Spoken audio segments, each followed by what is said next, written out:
বলো সোনারা, যে যেখান থেকে দেখছো। ওই বাবারে,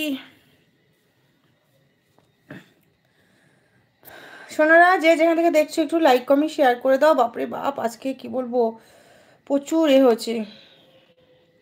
হসপিটালে ভর্তি ছিলাম, মিনি স্ট্রোকের ওষুধ খাচ্ছি প্রতিদিন 4-5 রকম ওষুধ। এখনো কোমর ব্যথাটা এখনো ছাড়িনি। 90% মরেই গিয়েছিলাম গো, 10% তোমাদের জন্য বেঁচেছিলাম। তো এই বাড়ি এসেছি 2 দিন আগে সন্ধ্যাবেলা, হসপিটাল থেকে বাড়ি এসেছি, কারণ মেয়ের স্কুল পরীক্ষা শুরু হয়েছে। পরীক্ষার জন্য আমি আর মানে স্যারের কাছ থেকে আমি ডাক্তার কাছে ছুটি নিয়ে এসেছি, আমাকে ছুটি দেবে না, বুঝলে।